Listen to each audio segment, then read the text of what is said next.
Now to a story I can promise you will also be hot on your social media feed today. What the hell is that thing? That's what a lot of people are wondering. The Pentagon is releasing more than 160 declassified files. You see that 8-pointed star right there? They are identified as an unidentified flying object. In fact, President Trump wanted you, the American citizen, to see that. So let's talk about it, bringing in Stanford pathology professor Garry Nolan. You're seeing the same thing I'm seeing. I never thought I would be talking on legitimate broadcast news about the potential for alien life, but here we are. You've done extensive work with those who claim to have interacted with these UAPs. So first of all, can you talk about your work related to unidentified flying objects? So actually, primarily, it got started with another disease, or a so-called disease, which was the Havana syndrome. I got brought in to help study the blood of people who'd claimed to have that, and then eventually got exposed to the UAP area.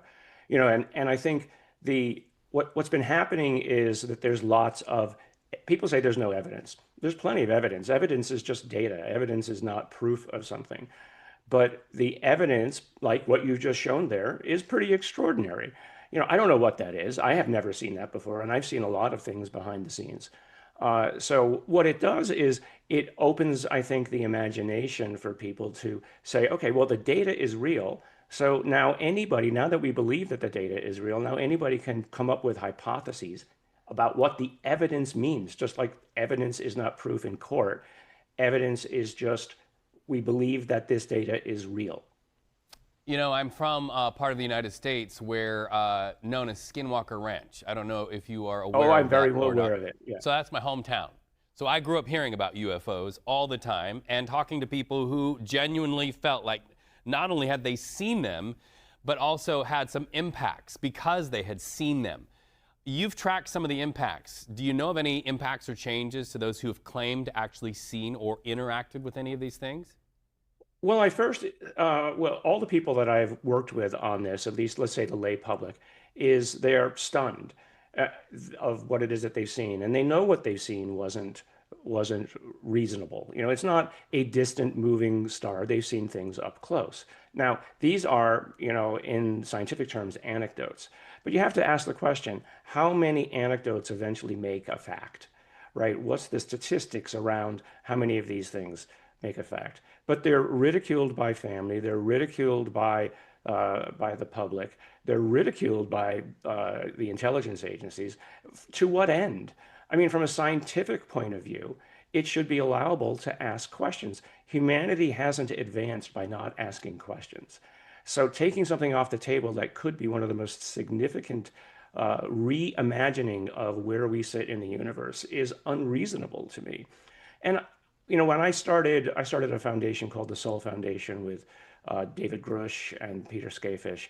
And the whole idea was to find a way to legitimize the discussion of this.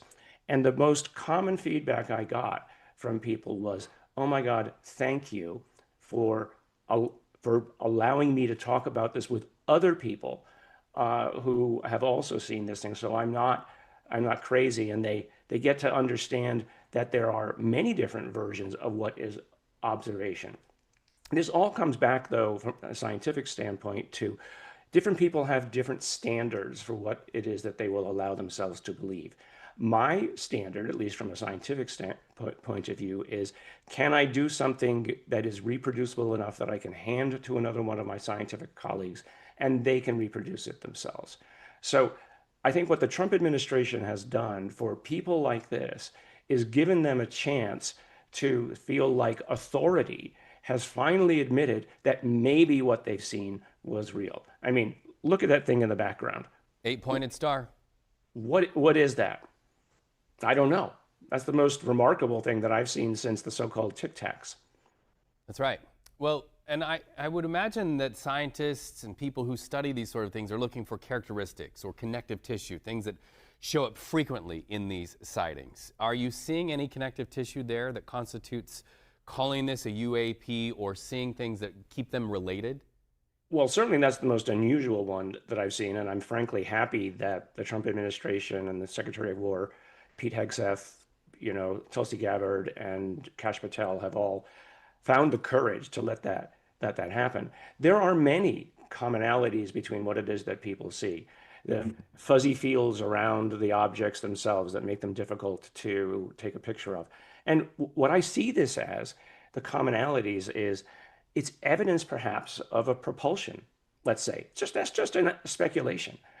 People ask the question, well, if they're so advanced, why do they crash? Well, maybe that's evidence that the means of propulsion is unstable no matter how advanced you are. If you want to move from 0 to 5,000 miles an hour instantly, you take a risk.